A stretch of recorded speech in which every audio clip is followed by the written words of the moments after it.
বক্তব্য রাখার জন্য জনাব জি, তারেক রহমান। ধন্যবাদ। বিসমিল্লাহির রহমানির রহিম। আজকের এই কর্মশালায় উপস্থিত মুন্সিগঞ্জ, মানিকগঞ্জ এবং নরসিংদী জেলার বিএনপি সহ সকল পর্যায়ের অঙ্গ সহযোগী সংগঠনের নেতৃবৃন্দ, সহকর্মীবৃন্দ এবং মঞ্চে 3 জেলায় উপস্থিত মঞ্চে আলোচকবৃন্দ, আসসালামু আলাইকুম। দেখুন, আহ, আমাদের অ্যানি একটু আগে আমার নাম বলার সাথে সাথে বললো যে গুরুত্বপূর্ণ বক্তব্য রাখবো। হ্যাঁ, গুরুত্বপূর্ণ। তবে আমি মনে করি আজকে আপনারা সারাদিন এই 3 জেলার 3,000 মানুষ আপনারা সারাদিন যেই আলোচনাগুলো করেছেন, যেই আলাপ আলোচনা করেছেন, যা জেনেছেন, যা শুনেছেন, যা বুঝেছেন, পুরো বিষয়টি গুরুত্বপূর্ণ। সম্পূর্ণ পুরো বিষয়টি গুরুত্বপূর্ণ। আমাকে যে জিজ্ঞেস করেছেন, কিছু কিছু সহকর্মী আমাকে জিজ্ঞেস করেছেন, সেই বিষয়গুলো গুরুত্বপূর্ণ।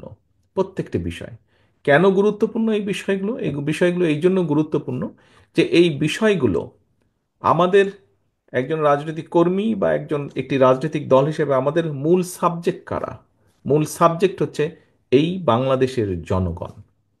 আমরা সেই জনগণকে নিয়ে সারাদিন আজকে আলোচনা করেছি। অর্থাৎ জনগণের ভিতরে বিভিন্ন শ্রেণী আছে। কৃষক আছে, ছাত্র আছে, শ্রমজীবী মানুষ আছে, নারীরা আছেন। কাজেই বিভিন্ন শ্রেণী পেশার মানুষের কে নিয়ে আমরা আলাপ করেছি যে তাদেরকে কিভাবে আমরা একটু বেটার অবস্থায় নিয়ে যেতে পারবো, একটু ভালো অবস্থায় নিয়ে যেতে পারবো। আমার কাছে মনে হয় একজন রাজনৈতিক কর্মী হিসেবে এর থেকে বড় গুরুত্বপূর্ণ ইম্পর্টেন্ট বিষয় আর কিছু নেই। অর্থাৎ আমি আমার মানুষের বেটারমেন্টের জন্য কিছু চিন্তা করছি। সহকর্মীবৃন্দ, এখন এই যে আহ, আপনারা যেই কথাগুলো আমাকে বলেছেন বা আমি আসার আগে আলোচকবৃন্দ যারা আছে তাদের সাথে বলেছেন, কেন বলেছেন? আপনাদের কিছু জিজ্ঞাসা থাকলে তাদের জিজ্ঞেস করেছেন, আমি আসার পরে আমাকে কেউ কেউ জিজ্ঞাসা করেছেন, নিজেরা আলোচনা করেছেন। কেন করেছেন এই সারাদিন এই কাজগুলো? কারণ ওই যে বললাম, গুরুত্বপূর্ণ। আপনারা যখন ফিরে যান, আপনাদের এলাকায় ফিরে যান, এই জিনিসগুলো কিন্তু মানুষও আপনাদের কাছে জানতে চায়। জানতে চায় না আপনাদের কাছে? বিভিন্ন বিষয়ে জানতে চায়। একজন শিক্ষক, উনি প্রশ্ন করেছেন ওনার সহকর্মীদের ব্যাপারে, অর্থাৎ শিক্ষার সাথে যারা জড়িত। একজন নারী উদ্যোক্তাদের ব্যাপারে জিজ্ঞেস করেছেন। নিশ্চয়ই তাকে জিজ্ঞেস করে, অন্য নারীরা, ছোট ছোট উদ্যোক্তা যারা আছে তারা জিজ্ঞেস করে, আচ্ছা, তোমাদের দল সরকার গঠন করলে কি করবে আমাদের জন্য? কৃষক যে বা শিক্ষক যে জিজ্ঞেস করেছেন, কি করবে আমাদের জন্য? অর্থাৎ আমাদের পুরা চিন্তা ভাবনা, উঠা বসা সব কিছু এই দেশের মানুষকে ঘিরে, এই দেশকে ঘিরে। আমাদের যারা চিকিৎসক, এখানে একজন চিকিৎসক, নারী চিকিৎসক জিজ্ঞেস করেছেন দেশের মানুষের স্বাস্থ্যের ব্যাপারে। অর্থাৎ দেশের মানুষের স্বাস্থ্য নিয়ে আমরা চিন্তিত। প্রিয় সহকর্মীবৃন্দ, এখানে আমাদের একজন জেলার সভাপতি বলেছেন যে এই আলোচনা যদি আমরা শুধু এই ঘরগুলো, এই প্যান্ডেল, এই ঘরের মধ্যে রেখে দেই তাহলে কোনো লাভ হবে না। কিন্তু আপনারা আজকে সারাদিন প্রায় 8-10 ঘন্টা সময় এখানে ব্যয় করেছেন, এই যে বসে থেকেছেন, শুনেছেন, বলছেন, এটাতে কিন্তু একটা এনার্জি লেগেছে। আপনারা এখানে এসেছেন, আসার সময় অর্থ খরচ হয়েছে, বাসে ট্রেনে যেভাবেই আসেন না কেন, রিক্সা সিএনজিতে আসেন না কেন, অর্থ খরচ হয়েছে। এই যে এত কিছু ব্যয় করলেন কেন? বোঝার জন্য, জানার জন্য। এবং গিয়ে এটি আমরা মানুষকে বলবো, আমাদের যে মূল সাবজেক্ট মানুষ, তাদেরকে বলতে হবে। প্রিয় সহকর্মীবৃন্দ, আমার মনে হয় একটি কথা বোধহয় আমরা এখানে বোধহয় আলোচনা করাটা ভালো। অনেকেই হয়তো বলতে পারেন যে আমরা এত কিছু বলছি, অনেক কিছু সুন্দর সুন্দর কথা বলছি, এগুলা কি শুধু আমরা রাজনীতির জন্যই বলছি নাকি? এগুলা কি আমরা বলার জন্যই বলছি কিনা? হতেও পারে, অনেকে মনে করতে পারে এত কথা, 1 থেকে 31 দফা, 31টা এত ভালো ভালো কথা, সবই কি আমরা করব নাকি? আমি দৃঢ়ভাবে বিশ্বাস করি, এই কারণেই আমি বিশ্বাস করি, দেখেন, আজকে আপনারা এখানে যারা বসে আছেন, প্রত্যেকটা মানুষ অনেক অত্যাচার নির্যাতনের পরীক্ষা দিয়েই আজ এখানে এসে আপনারা উপস্থিত হয়েছেন। আপনারা বিভিন্নভাবে মানুষকে প্রতিনিধিত্ব করেই কিন্তু আজ এখানে উপস্থিত হয়েছেন। এই যে আপনি আসার পরে যে আপনাকে একটা কার্ড দেওয়া হয়েছে, যেটি আপনার গলায় ঝুলছে, এখানে আপনার নাম এবং নামের পাশে একটি পদ লেখা আছে। এই পদে আসতে কিন্তু আপনার অনেক সময় লেগেছে, এই পদে আসতে আপনাকে কষ্ট করতে হয়েছে, আপনাকে বিভিন্ন পরীক্ষা দিতে হয়েছে।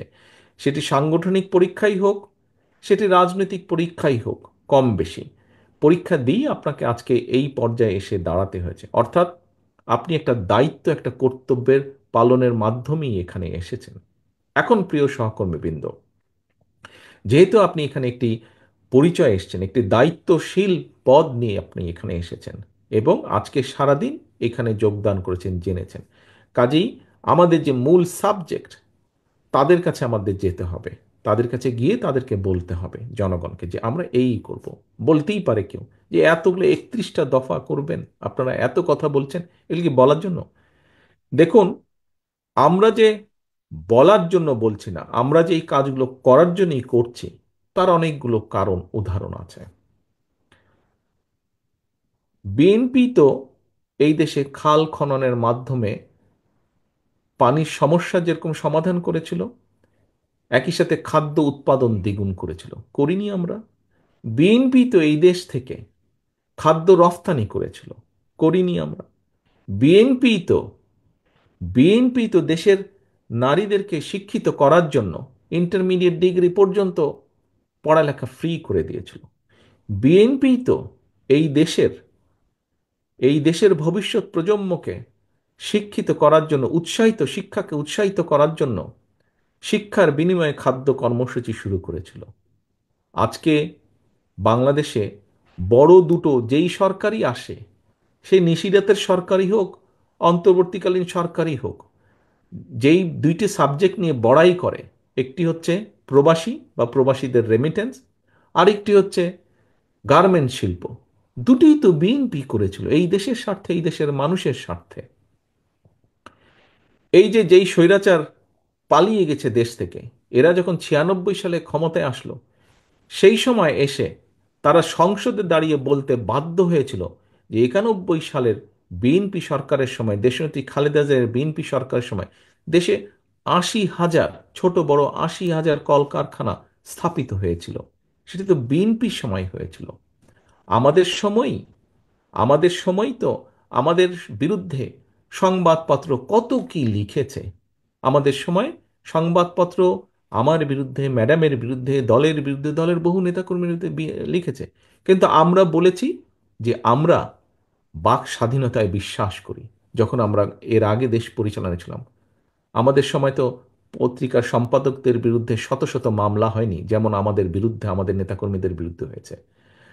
একইভাবে যদি বলতে হয়, কোথায় আমরা যখন দেশ পরিচালনার দায়িত্বে ছিলাম, তখন কি গুম খুন হয়েছিল? আমাদের স্থায়ী কমিটির সদস্য যেন সালাউদ্দিন আহমেদকে ধরে নিয়ে সীমান্তের উপরে ফেলে দেখা হয়েছে। আমাদের ইলিয়াস আলী সংসদ সদস্য সহ আমাদের শত শত নেতাকর্মীকে গুম করা হয়েছে, খুন করা হয়েছে। কোথায়? বিএনপির সময় কি এরকম হয়েছে? বিএনপির সময় তো এরকম হয়নি। কারণ আমরা গণতন্ত্রে বিশ্বাস করি, আমরা বাক স্বাধীনতায় বিশ্বাস করি। আমরা অতীতে এই কাজগুলো করে এসেছি। অতীতে যেহেতু আমরা এই কাজগুলো করে এসেছি, শিক্ষার জন্য কাজ করে এসেছি আমরা, প্রমাণ আছে। খাদ্য উৎপাদনের জন্য কৃষকদের জন্য কাজ করে এসেছি, প্রমাণ আছে অতীতে। আমরা দেশের নারীদের স্বাধীনতার জন্য কাজ করেছি, তার প্রমাণ আছে। দেশের শিল্প উৎপাদন বাড়ানোর জন্য শিল্প প্রতিষ্ঠা করা হয়েছে বিএনপি সরকারের সময়, তার প্রমাণ আছে। যেহেতু আমরা অতীতে, আমরা যখন দায়িত্ব পেয়েছি, আমরা ভালো কাজ করার চেষ্টা করেছিও বহুলাংশে, তার প্রমাণ আছে। এবং এটিই প্রমাণ করে যে ভবিষ্যতে আমরা সুযোগ পেলে ইনশাল্লাহ আমরা এই 31 দফা পর্যায়ক্রমিকভাবে বাস্তবায়ন করব। এখন প্রিয় সহকর্মীবৃন্দ, এখন প্রিয় সহকর্মীবৃন্দ, এই 31 দফা বাস্তবায়নে আমাদেরকে সবচেয়ে বেশি সহযোগিতা কে করবে বলে আপনাদের কাছে আমার জিজ্ঞাসা, কে করবে বলে আপনারা মনে করেন? কে করবে? বাংলাদেশের জনগণ। আমরা যদি 31 দফা, যাই 31টা দফা নিয়ে আপনারা আজকে সারাদিন আলোচনা করলেন, বাই দ্য ওয়ে এখানে আরেকটি কথা বলি, এই 31 দফা কিন্তু শুধু বিএনপির কথা নয়। বিএনপি প্রথমে 27 দফা দিয়েছিল, পরবর্তীতে বাংলাদেশের যে রাজনৈতিক দলগুলো, যতগুলি রাজনৈতিক দল আমাদের সাথে যুগপৎ আন্দোলনের সংগ্রামে ছিলেন এই স্বৈরাচারকে বিদায় করার ক্ষেত্রে, পরবর্তীতে আমরা সবগুলো রাজনৈতিক দলের সাথে আলোচনা করেছি এবং তাদের কম বেশি সম্মিলিত একটি মতামতের প্রতিফলন হচ্ছে এই 31 দফা। তো এখন প্রিয় সহকর্মীবৃন্দ, এই 31 দফাকে যদি বাস্তবায়ন করতে হয়, এই 31 দফা নিয়ে আপনারা আজকে সারা দিন আলোচনা করেছেন। 31 দফার মধ্যে আমরা আগেও বলেছি এই 31 দফাই শেষ না। কোনো ব্যক্তি, কোনো সংস্থা, কোনো সংগঠন, কোনো দল যদি 31 দফার বাইরেও কোনো কিছু ভালো দেন, কোনো প্রস্তাবনা ভালো দেন, কোনো কিছু ভালো উপস্থাপন করেন যেটি মনে হবে যে দেশের মানুষের জন্য সাহায্য করবে, আমরা অবশ্যই সেটিকে গ্রহণ করবো। এটি ওপেন ব্যাপার, এটি কোনো ধর্মীয় গ্রন্থ না যে এটি একদম 31 দফায় এসে ফিক্সড হয়ে গেল। এটি যদি অন্য বেটার কিছু থাকে অবশ্যই আমরা গ্রহণ করব। আমাদের দফার মধ্যেও কোনো দফা আছে যেটিকে একটু পরিবর্তন করলে যদি বেটার হয়, এরকম যদি কেউ প্রস্তাবনা দেন, আমি সেটিকেও গ্রহণ করব। কিন্তু বিষয় হচ্ছে এই 31 দফাকে যদি বাস্তবায়ন করতে হয়, এই 31 দফা নিয়ে আপনারা সারাদিন যে আলোচনা করলেন, আপনাদের কম বেশি আপনারা তো দেখেছেন গত 8-10 ঘন্টা আপনারা এখানে বসে আছেন, নিশ্চয়ই প্রত্যেকটা পেজ আপনারা উল্টিয়েছেন, উল্টিয়েছেন না আপনারা? প্রত্যেকের হাতে আপনাদেরকে যে ফাইল দেওয়া আছে তার মধ্যে কিন্তু এই ছোট বইটি আছে, এবং আপনারা কম বেশি দেখেছেন আলোচনার ফাঁকে ফাঁকে। আপনাদের কি মনে হয় যে 31 দফা যদি বাস্তবায়িত হয়, তাহলে কিছু হলেও দেশের যে চিত্র, যে হতাশামূলক চিত্র এখন আমরা দেখতে পাই, সেটি পরিবর্তিত হবে, একটি হলেও দেশ বেটার হবে? আপনারা কি এর সাথে একমত? আপনারা কি একমত এর সাথে? আপনাদের কথা তো শুনতে পাচ্ছি না, হাত তুললে আমি বুঝবো যে আপনারা একমত, যে আপনারা যদি হাত তুলেন। ধন্যবাদ। আমি দেখছি 3টা জেলার সকল নেতৃবৃন্দ হাত তুলেছেন। তাহলে সহকর্মীবৃন্দ, আপনারা যদি মনে করেন এই 31 দফার কাজ আমরা শুরু করলে, আমরা যখন ইনশাল্লাহ সুযোগ পাবো, আল্লাহ রহমতে দেশের মানুষের সমর্থনে আমরা সরকার গঠনের সুযোগ পেলে, আমরা 31 দফা নিয়ে যখন কাজ শুরু করব, তাহলে আমরা অবশ্যই একটি পরিবর্তন, ভালো পরিবর্তন দেখব, যা জনগণের পক্ষে যাবে, যা দেশের পক্ষে যাবে। কিন্তু ঘুরে ওই এক জায়গায়, এই 31 দফা আমরা তখনই বাস্তবায়ন করতে পারবো যখন আমরা দেশের মানুষের সমর্থন পাব আমাদের পক্ষে, এই 31 দফার পক্ষে। এখন তাহলে এই 31 দফা যদি আপনারা মনে করেন বাস্তবায়ন করা উচিত, আপনারা কি মনে করেন উচিত? আচ্ছা, ধন্যবাদ।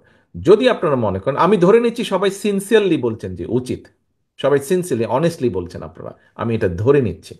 আচ্ছা, যদি আপনারা মনে করেন, তাহলে আমাদের যে মূল সাবজেক্ট, যাদের সহযোগিতা ছাড়া আমরা 21 দফা বাস্তবায়ন করতে পারবো না, সেই জনগণ, এই জনগণের কাছে আপনাদেরকে যেতে হবে।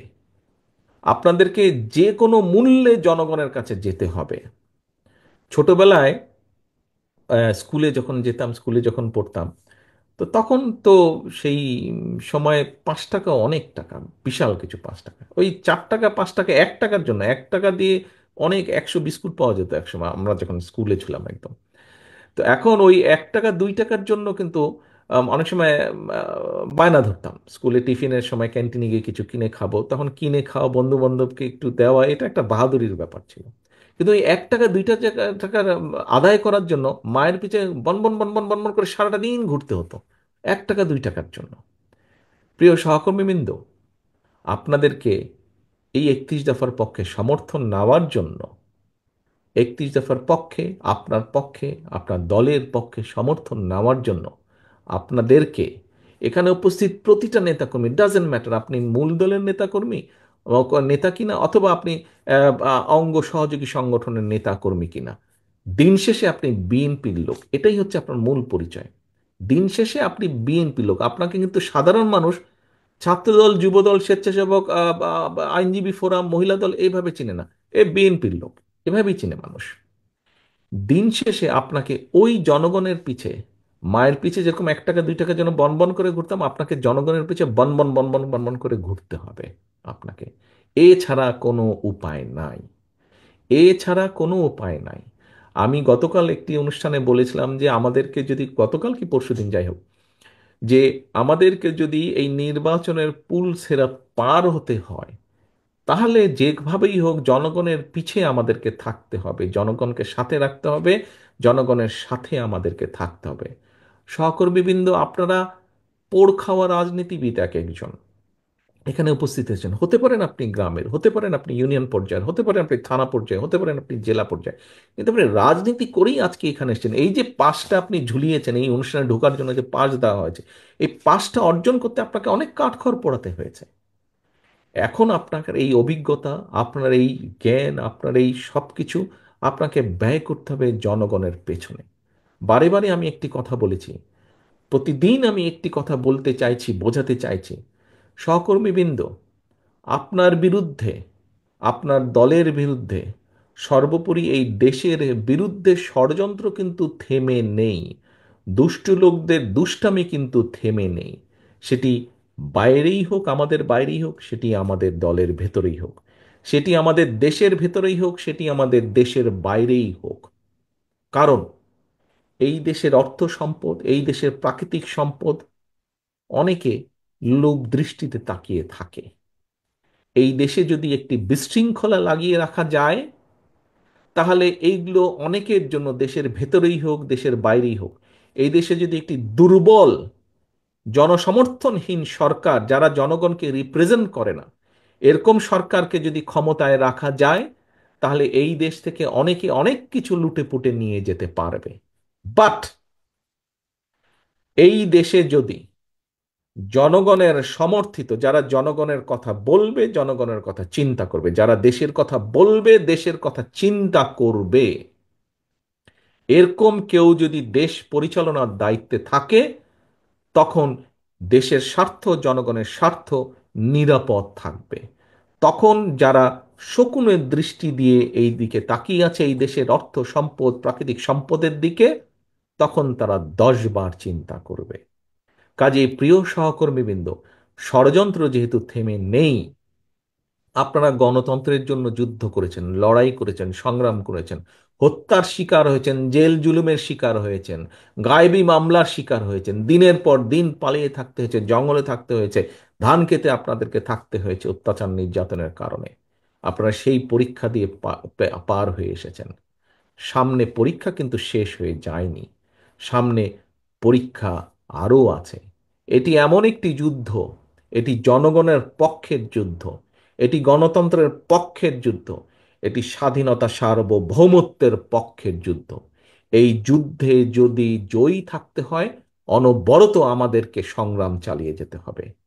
আমাদের সংগ্রাম ছিল 5 তারিখের আগে পর্যন্ত, আমাদের সংগ্রাম ছিল স্বৈরাচারের পতন, স্বৈরাচারকে সরিয়ে দেওয়া, স্বৈরাচারকে ফেলে দেওয়া। আলহামদুলিল্লাহ, আল্লাহর রহমতে বাংলাদেশের মানুষের সমর্থনে, বাংলাদেশের মানুষের দল মত নির্বিশেষে, শ্রেণী পেশা নির্বিশেষে, সকল মানুষের অংশগ্রহণের মাধ্যমে আমরা সক্ষম হয়েছে, এই দেশের মানুষ সক্ষম হয়েছে খেদিয়ে দিতে, বিদায় করে দিতে, পালিয়ে যেতে বাধ্য করেছে দেশের মানুষ স্বৈরাচারকে।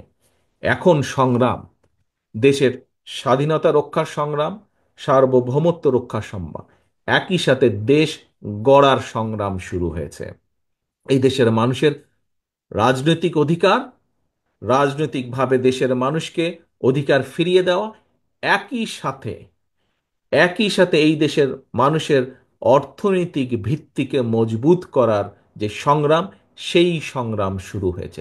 এবং এই সংগ্রামকে নেতৃত্ব দিতে পারবেন একমাত্র আপনারা, অর্থাৎ বিএনপি নেতৃত্ব দিতে পারবে। কারণ এই দেশে বহুদলীয় গণতন্ত্র বলতে যা বুঝায়, গণতন্ত্র বলতে যা বোঝায়, সংসদীয় গণতন্ত্র বলতে যা বোঝায়, নারীদের অধিকার বলতে যা বোঝায়, মানুষের অধিকার বলতে যা বোঝায়, এক বাক্যে অতীত ঘাটলে দেখা যায় বিএনপি সবসময় সেটিকে নিশ্চিত করার সর্বোচ্চ চেষ্টা করেছে। কাজেই প্রিয় সহকর্মীবৃন্দ, মানুষ, দেশ আপনাদের দিকে তাকিয়ে আছে।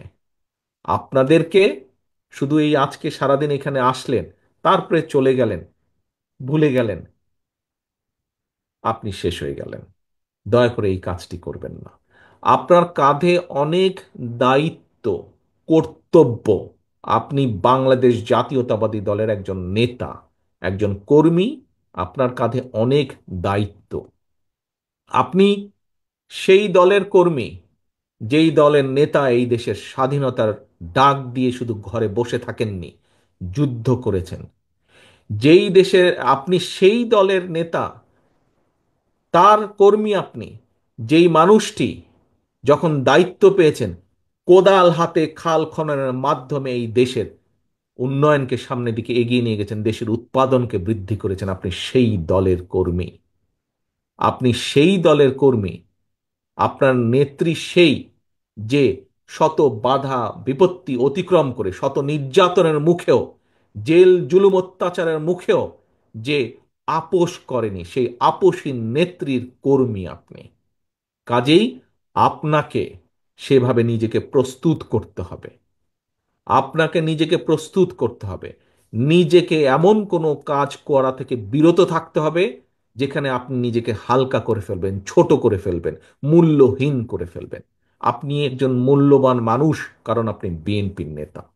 প্রিয় সহকর্মীবৃন্দ, আসুন, আজকে আমরা 31 দফা নিয়ে আলোচনা করেছি, জেনেছি, বুঝেছি। এটি আমাদেরকে মানুষের কাছে নিয়ে যেতে হবে, মানুষকে বোঝাতে হবে। একই সাথে আমাদেরকে এখন প্রস্তুত হতে হবে, প্রত্যেককে নিজেকে প্রস্তুত করতে হবে এই 31 দফা বাস্তবায়নের জন্য। 31 দফা বাস্তবায়নের জন্য। আজ আপনি ওখানে বসে আছেন, আমি এখানে বসে আছি, আমরা এই দুনিয়াতে আছি, এই দেশে আছি। দুদিন পরে তো আমরা থাকবো না। কে থাকবে? আমাদের ভবিষ্যৎ প্রজন্ম থাকবে, আমাদের সন্তানেরা থাকবে।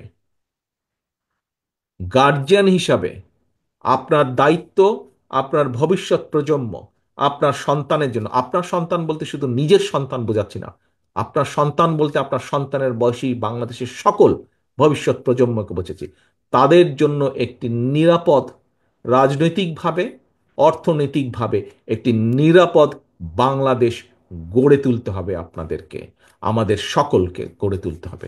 আসুন আমরা নিজেদেরকে তার জন্য প্রস্তুত করি। সহকর্মীবৃন্দ, এই প্রস্তুতি কিন্তু খুব সহজ ব্যাপার নয়। এই প্রস্তুতি অত্যন্ত কঠিনভাবে প্রস্তুতে, এটা অনেক কঠিন কাজ। কাজেই সেই কঠিন কাজটি জন্য আমাদেরকে প্রস্তুত হতে হবে। আমি দৃঢ়ভাবে বিশ্বাস করি বাংলাদেশ জাতীয়তাবাদী দলের প্রত্যেকটি নেতা কর্মী এই দায়িত্ব পালনে প্রস্তুত। এটি আমার বিশ্বাস। এখন এটি হচ্ছে প্রমাণের বিষয়। প্রমাণ আপনাদেরকে করতে হবে। নেতা দলের কর্মী হিসাবে দলের কাছে এটি আপনাদেরকে প্রমাণ করতে হবে, এবং একজন রাজনৈতিক কর্মী হিসাবে, বিএনপির কর্মী হিসাবে জনগণের সামনে আপনাদেরকে এটি প্রমাণ করতে হবে।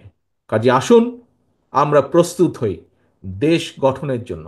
আসুন আমরা নিজেদেরকে প্রস্তুত করি ভবিষ্যতের সেই বাংলাদেশটিকে গড়ে তোলার জন্য, যেই বাংলাদেশটি গড়ে তোলার জন্য গড়তে গিয়ে শহীদ রাষ্ট্রপতি জিয়াউর রহমানকে হত্যা করা হয়েছে। যেই বাংলাদেশটিকে, জনগণের প্রত্যাশিত যেই বাংলাদেশটি থেকে গড়তে গিয়ে দেশনেত্রী খালেদা জিয়াকে মৃত্যুর মুখ থেকে ফিরে আসতে হয়েছে, তার বিরুদ্ধে ষড়যন্ত্র হয়েছে, তাকে হত্যার পর্যন্ত প্রচেষ্টা করা হয়েছে। আমরা এত কিছুতেও দমিনি। আসুন আমরা সকলে ঐক্যবদ্ধ থাকলে, আমরা নিজেদেরকে সংযত রাখতে সক্ষম হলে, অবশ্যই আমরা শহীদ জিয়ার, খালেদা জিয়ার, সর্বোপরি বাংলাদেশের জনগণের সেই প্রত্যাশিত বাংলাদেশ গড়তে আমরা সক্ষম হব ইনশাল্লাহ। আর সেই প্রত্যাশা রেখে, সেই প্রতিজ্ঞা নিয়ে আজকে আমি আমার বক্তব্য শেষ করছি। আল্লাহ হাফেজ। বাংলাদেশ জিন্দাবাদ। বাংলাদেশ জাতীয়তাবাদী দল জিন্দাবাদ।